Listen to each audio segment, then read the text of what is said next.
Hello and welcome to Behind the Headlines, the most censored news. I'm Lee Camp, the most censored comedian in America. I have another great guest for you. If you caught the ones last week, I talked to Julian Assange's father, John Shipton. I talked to reporter Kevin Gosztola and the co-host of Useful Idiots, Katie Halper.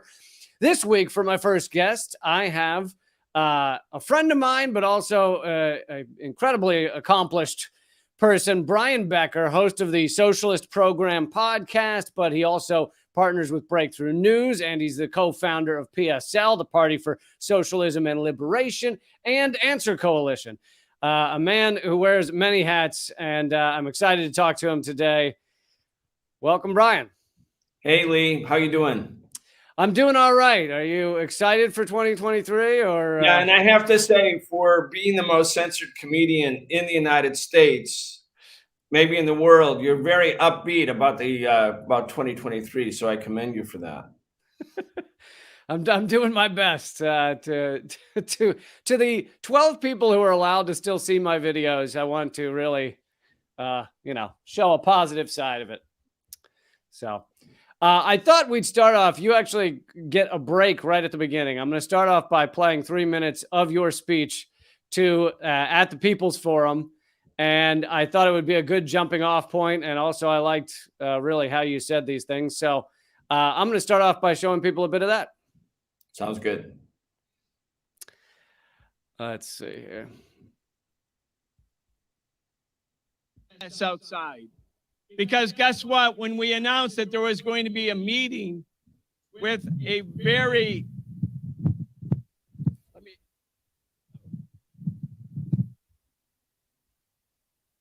when we were going to have a meeting with a very mild title, The Path to Peace in Ukraine, it wasn't like death to U.S. imperialism.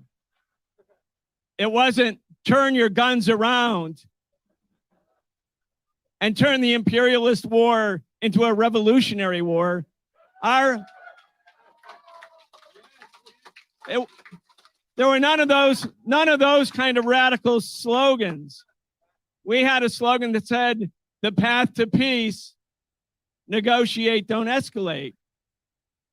And as soon as we said that, all of the war makers, including the Zelensky government apparently, and the right wing of the Democrats and the Republicans, and of course, the capitalist media, which is, you can't get more warlike than the mainstream media, liberal and conservative alike, they all started attacking this meeting as if some terrible event was going to take place in Midtown Manhattan because we called for peace in Ukraine. You don't have to have a very radical slogan to draw the wrath of the war makers. Because in fact, whenever people have organized and fought for and mobilized for peace, they do draw the wrath of the war makers. And it doesn't matter whether their slogans are soft and mild, whether they talk about negotiations or overturning capitalism. Just mobilizing the people against war is a great danger to the war makers. Because if the people finally say no to war, the wars end. The ruling class can't do the wars without the people. So I thought that that was interesting that you said it doesn't. You don't have to be that radical in your terminology to get that kind of pushback.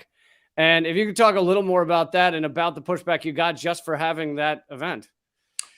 Yeah, the Zelensky government went into a propaganda war against our event. Ukrainian media that's very close to the Zelensky government carried out a campaign against Jeremy Corbyn, who had agreed to speak at the forum. We had people threatening, carrying out or telling us that they were going to carry out physical assaults against the meeting. We organized a lot of security for that meeting because in these times and especially in circumstances at the beginning of a war, the war hysteria is always very great. And anyone who speaks up against the war is immediately demonized. And if you're completely demonized, part of the function of demonization is to prepare the population to allow anything to happen to the demon. So if you demonize Venezuela enough, you can say, well, we're going to determine what its new government is. We're going to seize its embassy. Right. If you demonize Cuba enough, you can say, yeah, let's make sure the Cuban people, this little island nation that lived under colonialism for so long, are deprived of basic things that human beings need to live. Let's do that because they're the demon. If In you this demonize case, just an individual like Assange enough. Yeah, you demonize Assange. And so all the people who used to love Julian Assange, all the media like the New York Times and the Washington Post and the Guardian that had for a long time won awards by publishing stuff that Julian released and WikiLeaks released, all true, they deserted him because they didn't want to be demonized. It's like when there's a witch hunt on or a demonization on, if you don't denounce the witches, maybe you're a witch. And that's the phenomenon that we were talking about at that forum. But, we expected it. We had the same thing happen, happen to us when we were protesting against the war in Yugoslavia, the NATO war, a war that dropped 28,000 bombs on Yugoslavia, a little country, in 1999. And the US media said, well, this is a war for democracy. Like all the big countries in the world dropped 28,000 bombs on a small country, but it's for a noble cause. It's against the demon, in that case, Milosevic. So that's what we're facing. But again, this is to be expected, but we have to do it. We have to organize. We have to mobilize because the danger of an escalating war in Ukraine is very real. I mean, it's already awful for the people in Ukraine. It's awful for the Russians. It needs to end. But you can see the US media, they're very happy with the war. They think it's great. And the war makers are very happy, the war contractors, because they're making money hand over fist. So this is a great deal for the American ruling class. And there's one final point is that it's a perfect war for the American ruling class, because if Americans were dying like they were in Vietnam or in Iraq, we'd have a giant anti-war movement. But if you can get other people to do all the bleeding, if you can get Ukrainians to die, if you can get them to do all the suffering, or the Russians, there's no political blowback at home. So the war makers have all the advantages of war without the disadvantage of an anti-war movement. This is how much our media loves this war and what's going on. This is Times Person of the Year right there, looking so noble and just in the fight to keep this war going for as long as possible. But I wanted to ask you, you've been at this game longer than a lot of people I speak to. Has this kind of pushback against an event like that, or against anti-war events in general, has it gotten worse, better over the years you've been watching it, or it comes in ebbs and flows? Or it's ebbs and flows. In beginning of World War I, Eugene Debs, who was a socialist, the leader of the Socialist Party, ran for president 4 times. Yep. At age 66, he was sentenced to 10 years at hard labor because he made a speech against the U.S. entrance into World War I. That was his entire crime. That was it. 10,000 socialists were deported back to Europe at that time because they were against the war. And, then you had in the Korean War, what we call the Forgotten War, when the U.S. demolished every building in North Korea. Every building. There wasn't one building taller than one structure still standing by January 1951. And one of the generals who was all for all of it said was quoted as saying, there's nothing left for us to hit. Like, we don't know what to bomb. Well, that was the main complaint of the pilots. They said there's nothing left to bomb. And then they kept bombing. They carpet bombed for 2 more years. Yeah. And there was a great anti-war opposition in the United States. It's called the Forgotten War because the anti-war opposition was suppressed. Because I'm going back to your original point about the ebbs and flows. The Rosenbergs, Ethel and Julius Rosenbergs, were activists against the Korean War. They were executed in 1953 and they had been arrested earlier because they were charged with espionage. Apparently, the government said they passed the secrets to the atomic bomb to the Soviets on the back of a matchbox, which shows that it's not that complicated. They were executed. Thousands of leftists, communist, socialists went to prison or into exile or lost their jobs during that period. So what we're experiencing now isn't, I don't think, greater than earlier times.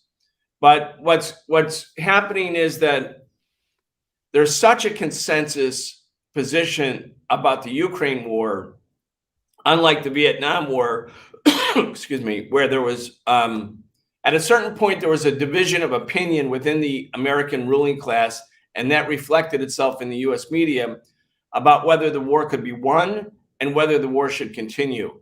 So by 1968 and 69, when it was clear that the Vietnam War was going to be a lost war for the US, you started to have mainstream media outlets starting to become the voice of anti-war sentiment. I'll give you an example. In 1969, I was 15 or 16 years old. I was organizing a demonstration for what was called the moratorium in Washington, D.C., which was November 1969. And at the beginning of the last week before the demo, we had 3 buses going from Rochester, New York. And then the entire mainstream media, not the entire, but a big part of it, started protesting against the war itself and giving voice to the anti-war movement.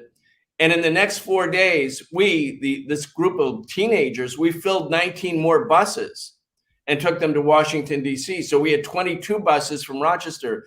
Why? Because the media had started to turn against the war, but not because the war was immoral, not because we were, destroying Vietnam, killing millions of Vietnamese using Agent Orange, but because they had come to the conclusion that the war couldn't be won. So a division of opinion emerged inside the establishment, and the media became a vehicle then.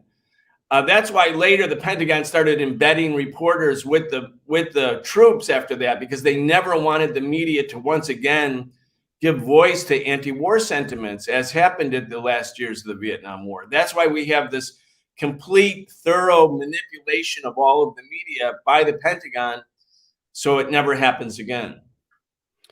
Yeah, I like to talk about how, we used to have Project Mockingbird where the CIA infiltrated the media, and now they say, oh, well, that doesn't exist anymore. Well, they don't need it anymore. Now they're just straight up paid analysts. They just say, oh, this guy worked for the CIA. Right before the Iraq War, I was going on Fox News, MSNBC, and CNN pretty regularly. And there was about 10 of us who were getting, sort of on mainstream media. And that was when, congressional opinion, the calls to Congress against a new war in Iraq, and sort of a war without any reason. There was no aggression. It was just a made up war. And, so our demonstrations, January 18th, coming up this month, is the 20th anniversary of a demonstration Answer Coalition organized, the coalition I'm the director of. We had 500,000 people in Washington, and we were on CNN and MSNBC and the PBS NewsHour. We were really getting tons of media, and then all of it stopped, and you could see that a decision had been made. Phil Donahue lost his show. I never came back on any of those mainstream media. The other few voices of the anti-war movement never came back on. And all of the newsrooms were redesigned to look like an Iraq battlefield. The floor was in Iraq, the map of Iraq, and generals and admirals and retired colonels. They all became the news analysts, and they started walking around. And so the entire media shifted around February 2003. And it was obviously an operation by the Pentagon. And since then, there are no anti-war voices. You never hear Noam Chomsky. You never, really esteemed, well-known people never get on mainstream media. Right. And Chris Hedges is purged from the New York Times. And yeah, it's quite a lot of effort goes into this propaganda. I think the Time cover easily could have said propaganda of the year. They put a lot of effort and money and time into this. It's the most important thing in a way, when you think about it, because if we live in a class society where there is a 1% that really is dominating everything, the economy, politics, the media, and there's 99% of the population that's not part of the 1%, you have to keep those people under control. As Chomsky's put it, you do have to manufacture consent, because if the population really turns against the 1%, there will be radical transformation. That's when revolutions do happen. So it's more important. The police are important. The prisons are important. Repression is important. But I'd say the media and opinion molding is the most important tool to maintain the current status quo, in the United States and everywhere, in fact. There are a very small number of these kind of neocons, ruling elites, who think this proxy war in Ukraine is a bad idea. One of them being Kissinger. Did you ever think you'd find yourself agreeing with Kissinger on a war? Well, it's so interesting. I'm glad you raised Kissinger, because he's not a neocon. Kissinger represents the old, what used to be the hardline right wing of the ruling class in America, which we all consider to be war criminals. I mean, Kissinger is a war criminal. Yeah. But Kissinger really comes from an era of U.S. foreign policy where there was something called realpolitik, meaning the realist wing of the ruling class that said, look, we can't really pretend that China and Russia, big countries, are going to be our colonies or neo-colonies. We have to find some negotiated equilibrium with them. And Kissinger represents, that's why he went to China. And that's why he had détente with the USSR, his policy. It was very criminal against the third world, against the global South, against Vietnam. And it wasn't pro-socialist in any way. It wasn't a friend of the Soviet Union or China, but he recognized that these are major powers. And if you try to treat them as neo-colonies, it'll lead to World War III. So he was realpolitik, the realists. The neocons have this fantasy that the US is so big, so bad, so powerful, so dominating. Its military is so comprehensively more powerful than all other militaries that they don't have to take into account that Russia and China actually do have interests that the US must deal with. That's why when Russia was saying right before the start of the Ukraine war, look, we're serious. We're amassing troops in Belarus. We're amassing troops on the Russian-Ukraine border, hundreds of thousands of them.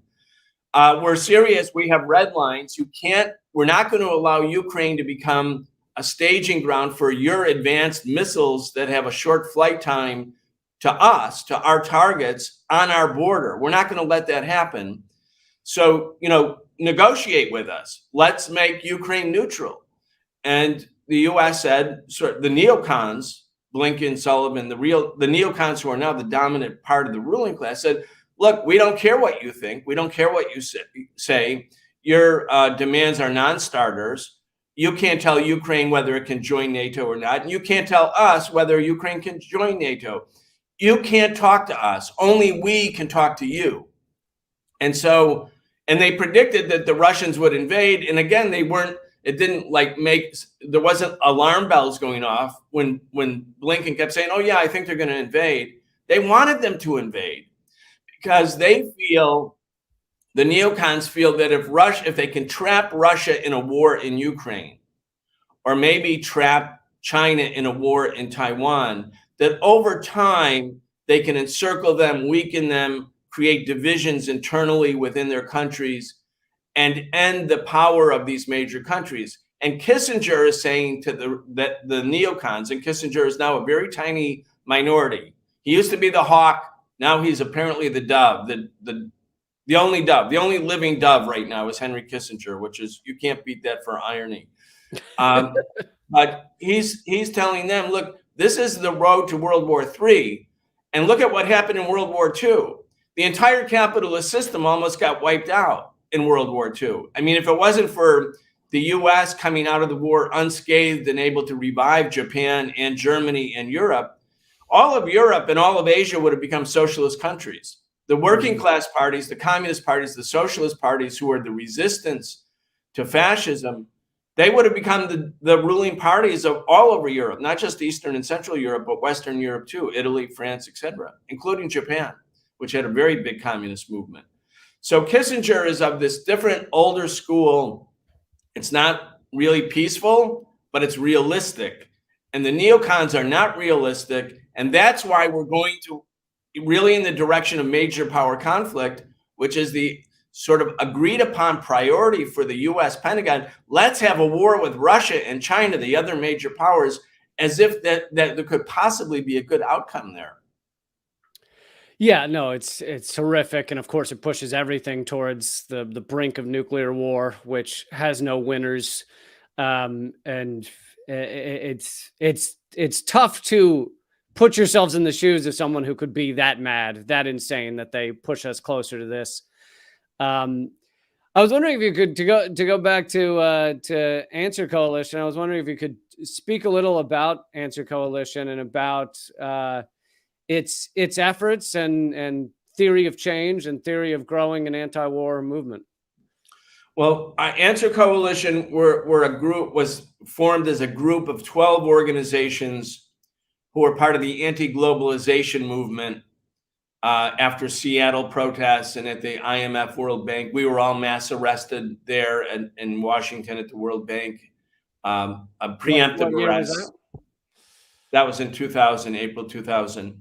Yeah. And, we were preemptively arrested. We were marching on a sidewalk and we were arrested and hogtied and, really brutalized by the cops. That was the good old days in Washington, D.C. And the anti-globalization movement was a movement for social justice. But September 11th happened, September 11th, 2001, the attacks, and the anti-globalization movement split apart.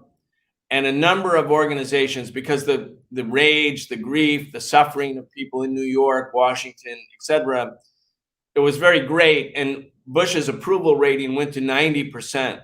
He had been very unpopular. He had stolen the election. He had lost the election in 2000. I mean, when you saw how well he was reading that book about goats to those kids during the attack, I mean, it was very impressive. Yeah, and anyway, I mean, it was impossible to imagine George W. Bush with a 90% approval rating, but there's nothing like a terrorist attack that'll, sort of solve your approval rating problem.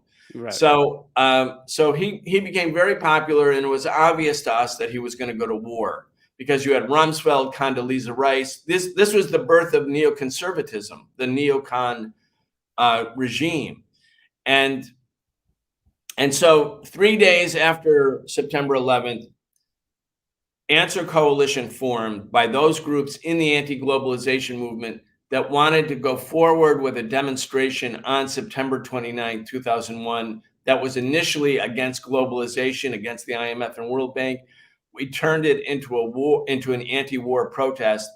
And about 2/3 of the movement stopped. They wouldn't go forward. They were like, no, this is inappropriate. This is not the time to go into the streets against the government. It's scary. Thousands of Muslims were being arrested. People thought left-wing offices were going to be shut down. There was a lot of fear. Right. We went forward on September 29th and 25,000 people came out. And we were like shocked, and so was everybody. But it was the revival after September 11th of the progressive movement in many ways. And then Israel reinvaded the West Bank in March 2002. And we organized a protest. And up until then, Lee, you couldn't demonstrate for Palestine in America. Even the left said no to the Palestinians. It was a taboo issue. Yeah. And we had a demonstration, Answer did, and 100,000 people came out because we built an organic connection to the Arab American, South Asian, Muslim American community. And of course, Americans who were not Muslim and not Arab and not South Asian who cared about peace. And so we organized a demonstration of 100,000. And then on October 26, 2002, we knew the war was coming with Iraq. And we called a demonstration. And most of the mainstream peace groups wouldn't join us at that time. I have to say this for the truthful reality. People said, that's not going to be effective. That's not going to do anything. We're going to work with Congress. And we were saying, those of us who were perhaps more left-wing, more radical, we were saying, like, Congress isn't going to stop the war. Even if 300-to-1 calls are coming in against the war to congressional offices, which was what the rate was, Congress will capitulate because the Democrats, even though they hate Bush, apparently, they're going to capitulate to the war makers. So we said the only way we could possibly stop this war is to go into the street. And 200,000 people came out on October 26, 2002. That created a worldwide anti-war movement, as you may remember. Yeah, well, I feel like I had to learn a little more about it later. I do remember the protest, but it was one of the largest global anti-war movements ever. Yeah, and January 18th, we had 500,000. Then on February 15th, 12 million people around the world came together on the same day. In the smallest villages in Alaska, Eskimo villages, indigenous people's villages, were having protests. I mean, it was everywhere. And so, matter of fact, the New York Times at that time said there is a new second global superpower, and it's the global anti-war movement. Well, that turned out not to be the case, because after the U.S. succeeded in destroying the Iraqi government, after 3 weeks of the invasion, the government was dispersed, the U.S. took over, and then Bush's approval rating went back up again because he succeeded. The war ended quickly. There weren't that many American deaths. All the bleeding was done on the other side. But then we started the anti-war movement again almost from scratch. And we said, look, occupation is not liberation. There's going to be resistance to this. And then the resistance began to grow and grow and grow. And there was Fallujah, there was Iraqi people uprisings. And then by 2005, the anti-war movement was again in the hundreds of thousands of people. So over the last 20 years, the Answer Coalition is now more than 20 years old. We've taken the issue of, we've said the Answer stands for Act Now to Stop War and End Racism. And we always made the connection that racism and imperialist war go hand in hand, and that we wanted to not just have a peace movement that was premised on upper middle class white people who liked peace because it was, the absence of war, but we made the argument that peace, the absence of peace, isn't just about violence, it's also about the absence of justice. And so we built a movement against war and racism, and we're still going, and we have chapters all over the country. Yeah, and I think that in terms of why we've seen less anti-war activism in America, one of those reasons is because it's done in a different way now. It's done by people pushing a button in Tampa and outside Las Vegas, and there's far more U.S. troops on the ground in many of these places. And in some cases, like in Yemen, we can have a war, almost a genocide, and we're supposedly not involved. So, yeah, it's. I think it's the way it's done as part of it. But I wanted to go to you. You mentioned that now it is fairly common to speak up for Palestinians and their rights to human rights and how horrific their situation is. And it's fairly common to also call Israel an apartheid state. That has become more and more common.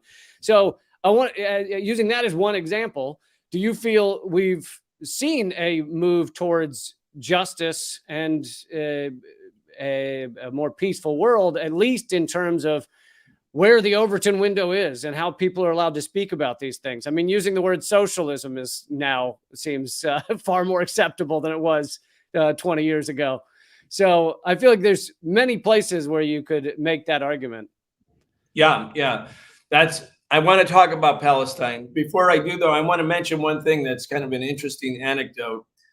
At the height of the anti-war movement in the Iraq War, I was speaking at a press conference, and the Washington Post reporter said, Brian, you're a Marxist, you're a socialist. How do you think that will impact the anti-war movement? I mean, because I wasn't speaking openly as a socialist, I was speaking openly as an anti-war leader. So she was red baiting me at the press conference. And I said, only in America would it be unusual for a socialist to be a central organizer of an anti-war movement. Only here in this country, where anti-communism is like the unofficial religion of the country, would you ask such a question? And nowadays, Lee, it's not a big deal at all. The name of my podcast is The Socialist Program. I did that intentionally. The party that I'm with, the Party for Socialism and Liberation, which we helped form in 2004 with people who were sort of the core activists in that anti-war movement, it's taken off. I mean, people are flocking to join this organization and other socialist groups around the country. So the taboo has lifted. And the taboo, taboos are like part of that demonization. So the Palestinians were demonized. Socialism was canceled after World War II. A lot of talk about cancel culture. Well, socialism was indeed canceled. Socialism was a big movement in the United States. The Palestinians were always canceled. The Zionist and U.S. imperial propaganda machine made every yearning by Palestinian people for self-determination to be associated with terrorism. So people in the United States were allowed to support the struggle against apartheid in South Africa, the struggle for freedom in Nicaragua and El Salvador, you name it. Where national liberation movements, there was always a solidarity movement in the United States. But in Palestine, all of that was considered to be, if you supported the Palestinians, you were supporting terrorism. So the Zionist propaganda machine and the U.S. mainstream media conflated the struggle for Palestinian freedom and rights and independence and justice with terrorism. And this has changed. There's a mass movement, really, demanding that the U.S. stop funding Israel. The movement of BDS, boycott, divest, and sanctions Israel. That's a mass movement. The Israeli government, this is amazing, and people around the world will be surprised to hear it.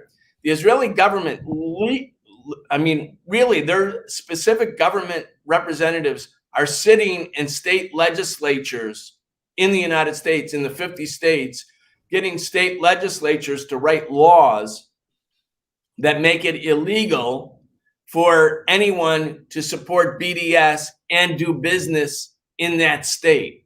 So Abby Martin, for instance, who was going to speak at a conference in Georgia, she had to sign it, even though the conference was not about Palestine at all. She had to sign a decree saying she will never support BDS in order to be able to speak at a conference in Georgia. And so Abby said no. She refused, and she sued, and Partnership for Civil Justice Fund and the Council of American Islamic Relations, their lawyers created a team and they won the lawsuit. But this is going on all around the country. What does that mean? Israel is fighting a rear guard action when it has to sit with American political legislators who they're undoubtedly, quote, lobbying, also called paying, to write laws that make it illegal for Americans to exercise basic free speech rights about Palestine, because they know that the ground has shifted. We are in a new era. And the opinion of Jewish American in the Jewish American community has gone through a complete sea change.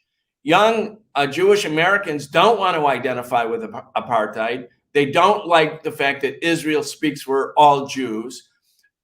They are not only against now more and more young Jewish people are not only against the policies of the Israeli government, but identify Zionism as a colonial project, as opposed to simply a project to protect Jews from the ravages of anti-Semitism after the Holocaust. This is a real awakening. And so I believe that ultimately Palestine will win. And what does that mean? It means that the Palestinians will be able to return to their homes, that there can be a democratic, secular Palestine rather than an apartheid theocratic state. I think that's what's coming.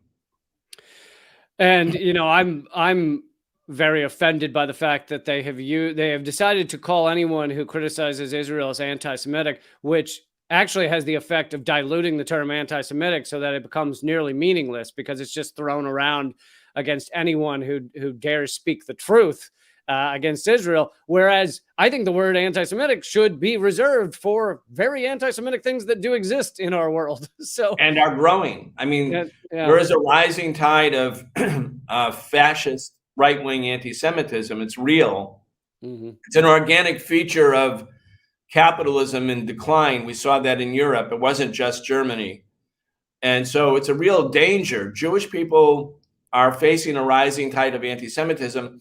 I think, if anything, associating Jewish people and the fate of Jewish people with such an awful racist apartheid regime in Israel does not help or protect Jewish people, just the opposite. And I think that all of us have to fight against racism and anti-Semitism and anti-Arab and anti-Muslim bigotry. But part of that is to stand with the Palestinian people and the struggle for justice. And again, I think Palestine will be free. Let's move on to, sorry to skip around, but I have so much I want to talk to you about. But let's move on to China. You have done a great job on the socialist program of speaking about the areas where China should be looked up to, where we should say, hey, here's something that they're doing that's right, and we should try and mimic it or work with them on it. Things like pulling hundreds of millions of people out of extreme poverty. Obviously, their bullet trains and their transportation, their efforts to deal with climate emissions, even though they are one of the top emitters, but per capita, they're not anywhere near the top because they have so many people. So I was wondering if you could speak a little more about that and about what a horrible job the U.S. is doing of basically taking anything that's positive out of China and, working to do the same. Yeah, and I think it's important for people, especially Americans, but everyone, to understand the evolution of this anti-China campaign, because at one time China was not the target. At one time the U.S. loved China, and that was because the U.S. was targeting the Soviet Union, and so they wanted to kind of get China on the side of the U.S. And the deal was China would open its country to American and Western corporations who could come in and pay Chinese workers a much lower wage than they would pay the workers in their own country. And they would make mega profits from that process. Meanwhile, big parts of the industrial working classes in the West, including in the US, were basically, hollowed out. Right. So at that time, China was good. The US also anticipated that by integrating China into the world capitalist market, that eventually the Communist Party of China would go the way of the Soviet Communist Party. It would either be overthrown or it would break up, and that China would be fully, a capitalist country, meaning completely under the control of the US. Right. So yes, the corporations made lots of money, but the problem that the US sort of has come to the conclusion about, and by the US, I mean the ruling class, is that the Chinese Communist Party is not going to be overthrown. And also, as those Western corporations did, all that exploiting of Chinese labor to make mega profits, the Chinese acquired the technology. And China, having a premium on education and having a very educated population and a population eager to overcome the legacy of colonial or semi-colonial underdevelopment, took that technology and developed very high-class, world-class business products that not only competed with the United States, but defeated U.S. corporations in the marketplace. And so the U.S. then said, oh, these Chinese companies like Huawei, they're a national security threat. Well, no, they were beating American corporations at their own game. And so in order to tamp down the competition. So there was this unintended consequence of integrating China into the world market. The Communist Party wasn't overthrown. The Chinese economy grew very strong. And then the Chinese Communist Party developed the Belt and Road Initiative, which gave the global South an alternative to dealing with Western imperialist and capitalist countries when they did business. And China offered the global South a better deal. It offered Africa a better deal. It offers Latin America, Central America, and the Middle East a better deal, because it's really not motivated by capitalist corporations in China maximizing profit as the bottom line for every business deal. So China can take a little less in the business and get the business. And so the Chinese have confronted the United States, not in a military way, but as an alternative to US hegemony for the global South. And that's why we are now told that we must hate and fear China and get ready for major power conflict with them. That's the actual genesis of this anti-China campaign. What has China done? 850 million people. This is according to the UN's verified these statistics. 850 million people who lived in absolute extreme poverty, as defined by the UN, meaning less than $2 a day, have been lifted out of poverty based on a 25-year-long anti-poverty campaign.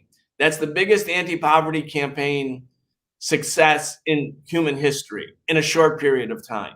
Right. Like that, and that number of people is double the population of the U.S. or more than almost double. 3 times, actually. Almost The U.S. three has times, yeah. 330 million people. That's 850 million people lifted out of extreme poverty. It doesn't mean they're not poor, but they've come out of. But Brian, I'll give you the American version of that would be 800 million Chinese lifted out of extreme poverty. But at what cost? Yeah, at what cost? It always says at what cost. And I always want to ask the people who say at what cost, how would you feel about not having running water? How would you feel about, having to go to the bathroom outdoors every day? 450 million people, Lee, 450 million people in the world still go to the bathroom outdoors. I mean the outdoors. I mean, people are defecating. And one of the top, and that speaks to one of the top killers is still dysentery. Yes. So you have this level of human suffering and poverty. I mean, what human right is greater than the human right not to live under those conditions? So I would say China's anti-poverty campaign is a great human rights success. There are some other really big successes. Not only Chinese life expectancy is now higher than the US life expectancy. At the time of the Chinese Revolution in 1949, life expectancy was about 40. Now it's greater than the United States. China's life expectancy is growing while the US life expectancy has declined and is now at the level that it was in 1996. Let's look at COVID, which is an associated issue. I mean, China was where COVID was first discovered in the Wuhan outbreak. They had no preparation, no advance warning. They had to go into high drive. It was the Delta variant, which was more virulent, killed more people. China has 3 ICU beds for every 100,000 people. The US has 27 ICU beds for every 100,000 people. The reason they built whole new hospitals for COVID patients in the span of like a week. In a week.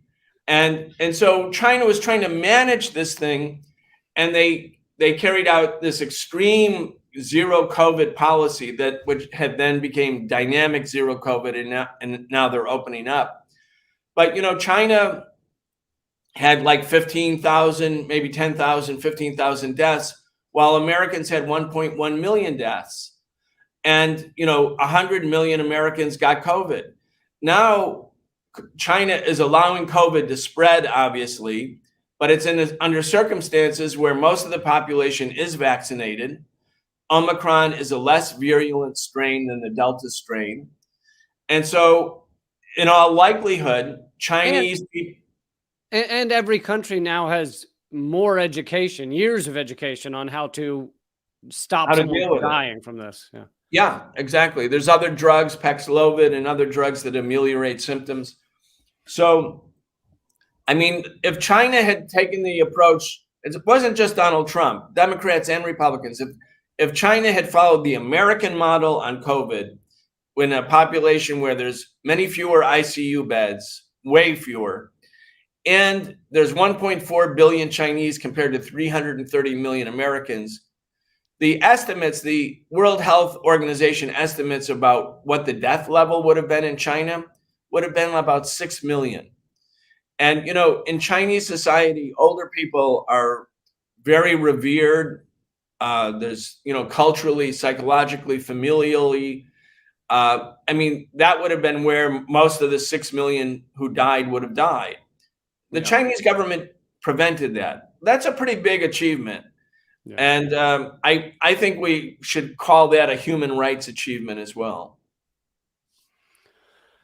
Yeah, yeah, and of course, because of the propaganda, because the U.S. can't say anything positive, we also can't learn from China in the areas where they have done something that should be viewed as positive by all.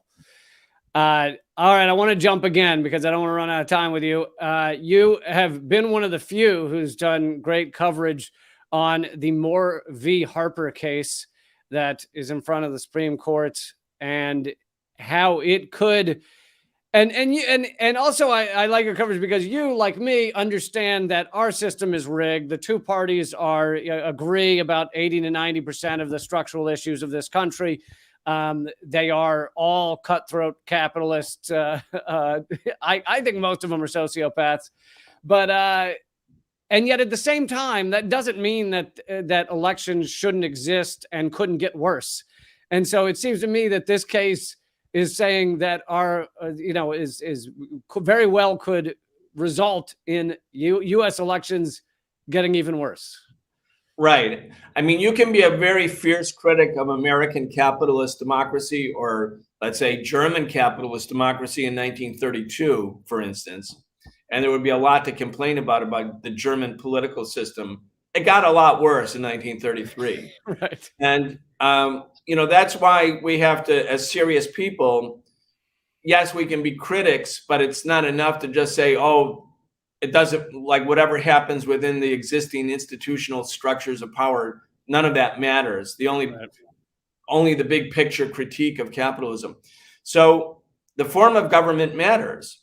The form of, how society is ruled matters. And Moore v. Harper, by the way, I have a pamphlet out, which people can go to liberationstore.org and buy it. It's called The Supreme Court versus Democracy, Moore v. Harper. So it's a new book that just came out, very slender volume, but it kind of goes over the basics of the case. But what happened is that the Republican Party in North Carolina gerrymandered, reorganized the congressional voting districts after the 2020 census in a way that made it made it guaranteed that only Republicans would win 10 of the 13 congressional seats in North Carolina, even though half the state votes Democratic and half the state votes Republican. And also, they did it in a way that disenfranchised the very, very sizable Black population in North Carolina.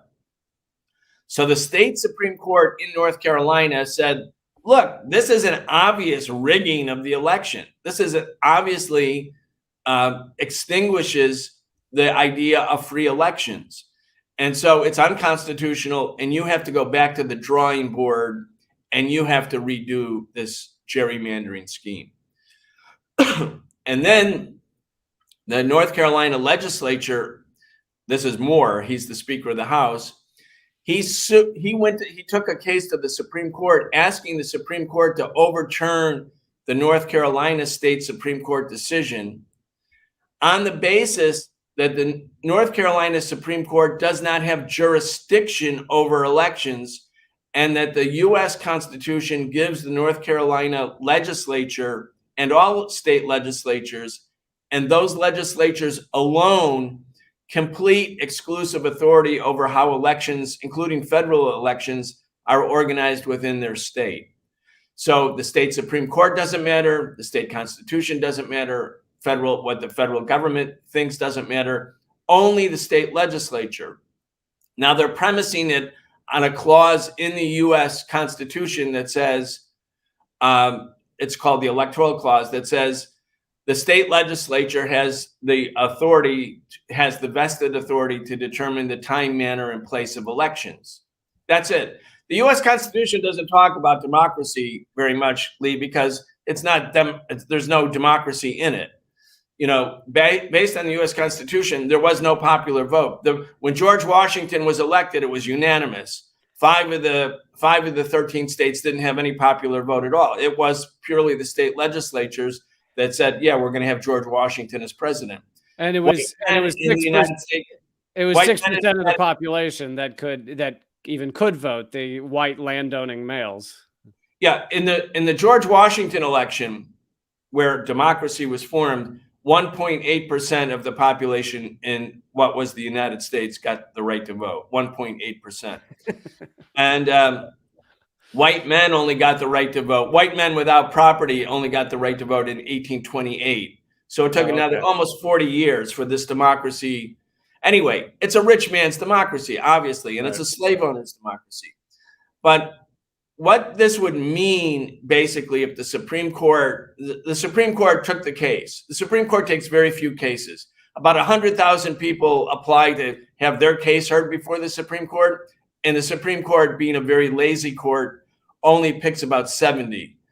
And the Moore v. Harper was one of the 70, and at least 4 of the justices have to agree that they want to hear the case.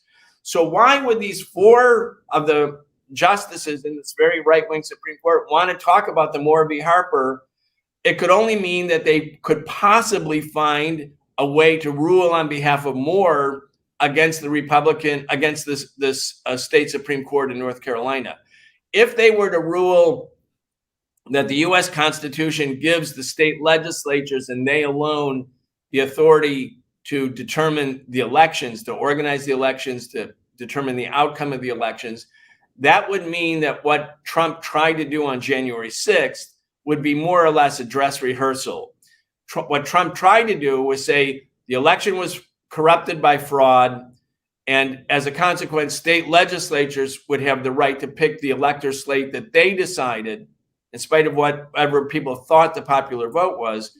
They could decide what elector slate was valid. So in the event of another dispute, and of course there will be other disputes, that if the court gave some version of the independent state legislature theory legal credibility, that would mean that instead of having to storm the Capitol, as Trump tried to do, or the Trump rank and file tried to do, that they could use the state legislature vehicle, which was actually Trump's legal argument for why the election could be, why Pence didn't have to certify the election. And the Democrats their only challenge to this really dramatic right-wing, this could create a permanent right-wing government in the United States. The Democrats' solution is to pass the Electoral College law, which is to strengthen the Electoral College, which is, again, just a relic of slavery and really a deprivation of democracy. And it wouldn't affect a Moore outcome at all, because the Electoral College, I mean, it's a little bit confusing for the audience, especially if even if you are an American, you can't really understand the system. But basically, when Congress gets the right to certify or not certify, which is what was happening on January 6th, the Electoral College ruling, that ruling would have already been impacted by state legislatures, right-wing state legislatures, saying, we throw out the elector slate, right? They have Joe Biden or some Democrat, because there was a dispute, there was some flaw, there was fraud or corruption. It would give the state legislatures and they alone the authority to act. That's why we've been sounding the alarm since July. Now everybody's kind of aware of the Moore v. Harper. Not everybody, but a lot of people. When we started it, it was kind of under the radar. So the socialist program and our own sort of constant drumbeat about this was basically we wanted to bring public awareness to this real danger to a basic form of even bourgeois democracy that currently exists. Yeah, and I think the way people should think about it is, even if you didn't support Biden or Trump, which I of course did not, if there were ever someone that was close to winning the presidency that you did support, there'd be no shot if it were just legislatures throwing out all of the vote and just putting in whatever electors they wanted. So it's pretty horrific. And the way the system is organized too, 30 of the 50 states in the US are dominated by Republican state legislatures. So just think about this. In the presidential election, the Republicans generally don't win, right? I mean, Biden got 7.1 million more votes than Trump. Hillary Clinton got 3 million more votes than Trump. Obama got way more votes than his Republican rivals.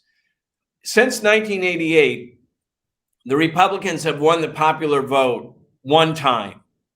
That was in 2004 when George W. Bush, who actually lost the election in 2000, was running as an incumbent and succeeded. So that was the only time the Republicans won. So we already have this deprivation of democracy where most of the country is not voting for the right wing, and yet 30 of the 50 state legislatures are dominated by the right wing. Not that the Democrats aren't right wing too, but it's another sort of mildly less right wing. In spite of the popular vote, 83% of Americans live in urban environments. They don't want right wing programs in general, but the American political system is already skewed to help the right. And if right-wing state legislatures are then given the authority to determine what the electoral outcome is, the electoral slate, that could be very profound. Yeah.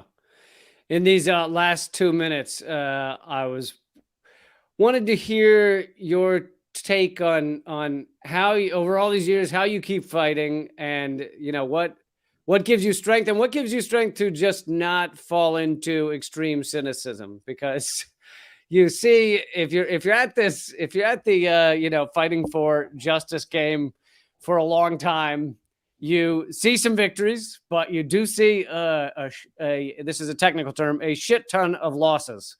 And so, how do you avoid getting so cynical? I don't mind cynicism, but getting so cynical that it just becomes self-defeating.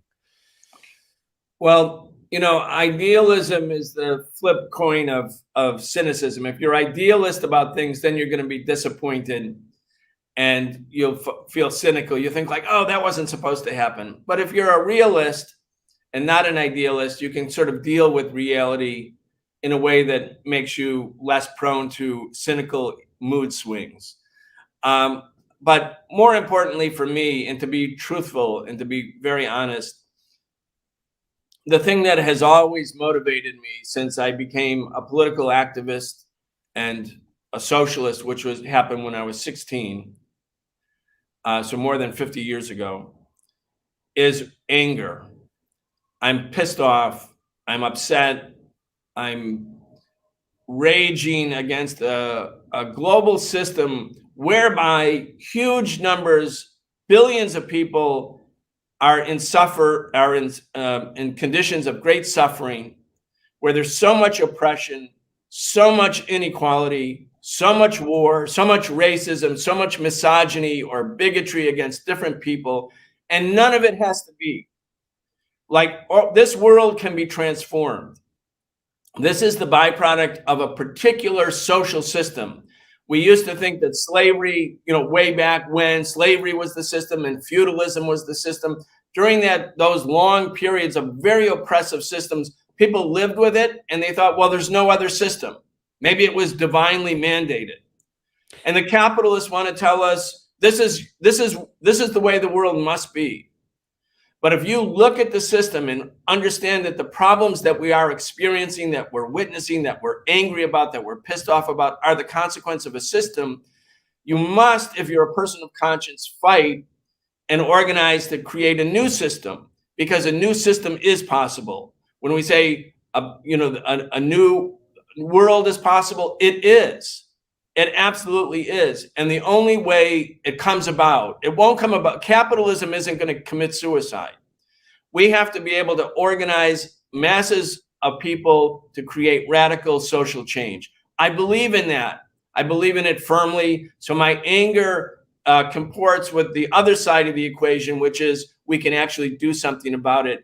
And it's that hopefulness, that optimism, that in spite of obstacles and the terrible setbacks that the progressive movement sometimes suffers, that I'm able to persevere. And I wouldn't actually live any other way. I can't even imagine living in a different way. Yeah, well said. And I love your anger, and but I also love that you do channel it through a very strong, strong rhetoric about the fact that there is a better way and the solutions are out there. I mean, you look at something I'd like to keep pointing out is you look at each issue and the answers are sitting there. It's not like there's no answer out there. You look at something like homelessness and we have 17 million empty housing units in America. and we only have less than 1 million people that are actively homeless at any given moment. So the answers are there. And people just want to say, oh no, capitalism makes it this way and it has to be this way. But of course it doesn't. Exactly right. Brian, how can people follow your work? Obviously they can look up the Socialist Program on any podcast platform, but other than that? Yeah, on Wednesday nights at 7 p.m., my show comes out on Breakthrough News. So Breakthrough News. My Twitter handle is Brian Becker DC. If you want to follow the anti-war movement, the Answer Coalition, we have a big protest coming up on January 14th in New York City. Please come to it if you're in the area. We have people coming from nearby cities. It's going to be at Times Square at noon. You can learn about it by going to the Answer Coalition website. That's answercoalition.org. And if you want to learn about the socialist part of what I'm doing, the other part of the socialist organizing, the Party for Socialism and Liberation, go to liberationnews.org and you learn all about what we're thinking, what we're doing, and how you could get involved.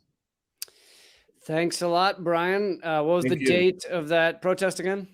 Okay, Saturday, January 14th, New York City, Times Square. There's a sister action in San Francisco. So if you're in the Bay Area, you can also find out about that at answercoalition.org.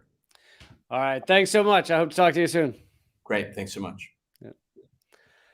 All right, Brian Becker. Thank you guys for joining us. We are completely funded by independent people like yourself. So if you want to see these keep going, please become a patron at patreon.com/behindtheheadlines.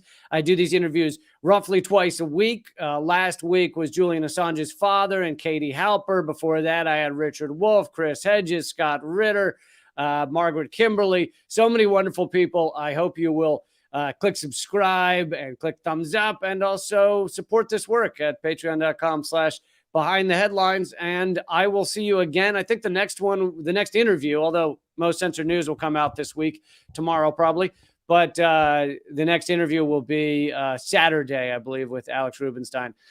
All right. Thanks again and keep fighting.